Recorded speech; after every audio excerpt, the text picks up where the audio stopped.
Thanks God nakaabot gud ni sa village unit award na puso. Dili po daya lalim ang pagkatkat ni inyong bukira.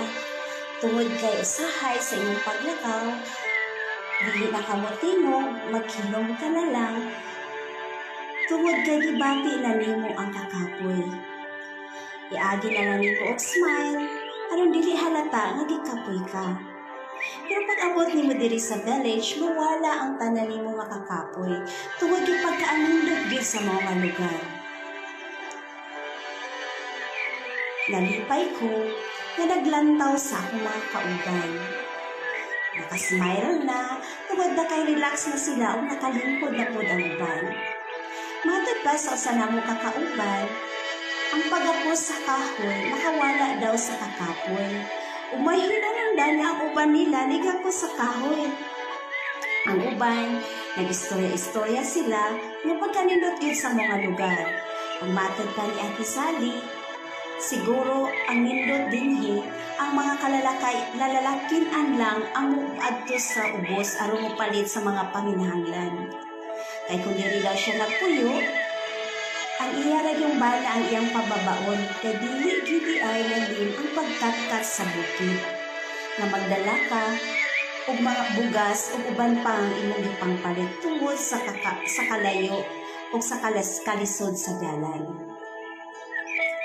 Nagpadayon ko sa akong paglakaw kung akong nakita ng ilang mga kabalayan. Nindot lang taon. Gamay rag silingan, dili samad dinhi sa atong dapit nga daghan kitag mga silingan. Siguro malipayon gyud sila. Nagpuyo dinhi lugara, dali ra mangayo og asin, puspuro, kalayo sa imong silingan. Naabtan na ako silang Ma'am Bebs diri si Jojo nga nakihinabi sa usa ka residente. Malipayon sila nga nakigistorya ni ate. Nangutana ko kung asa ni paingon nga dalan. Akong ilantaw ang mga village pagkanindot gid puy-an. Linaw ang imong panguna-una. Tungod kay gawas kay gamay rag silingan, daghan kang malantawan na makapahinumdum kanimo sa gugma sa Ginoo diha kanimo. Ako makauban tuad itong dapita to sila Ate Gaga. Dili man nila madungog ang akong istorya, mao nga nagkapay-kapay ko sa akong kamot. O nibalos ko sila sa pagkapay-kapay nga nagpasabot nga okay na sila o nakapahulay na usab sila. Ipadayon ko sa akong paglakaw. Samtang ko nagalakaw, ako yung pasalamatan ng Ginoo sa iyang pagkamaayo sa matag usa kanato. Usahay, dili nato ma-appreciate ang gugma sa Ginoo, pero paglantaw pa lang nimo sa kabukiran, sa kapatagan, imo gyud ma-appreciate nga ang gugma sa Ginoo walay katapusan. Di kinahinay nag-abot ang mga kabataan. Ang uban, imo makitaan sa ilang panagwan, excited na sila tungod kay nakabalo naman sila nga naa sa school supplies nga naghulat kanila.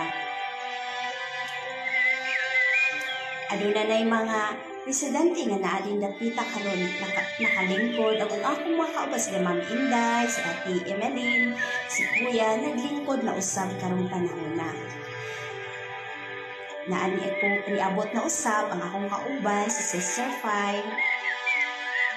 And wala akong kabalo sa pudyang gibati, pero nakita na ako malipayon siya, nagunit siya ang cellphone, siguro mag-selfie ni siya sa mga katawhan din dapita. Gitbit-bit nila ang among dalunon. Mga school supplies, bugas, mga noodles, asin, uban pa nga mga sorpresa alang kanila.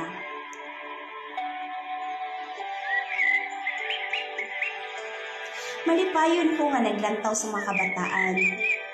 Labi na ako nalantawan ang kabukiran sa unahan. Abi ninyo, unsay labutang sa kong nahuna, pagkanindot po'y aning dapita, kung naagid kay kamutihan, kamaisan, kasagingan, aron dili gutman ang imong pamilya. aron mahimo mong magmalipayon ug labaw sa tanan malipayon mo kung kauban ninyo ang Ginoo sa inyong panimalay. Si Ate Gaga, first time niya nakauban sa ako, makita nako nga nalipayon kayo siya.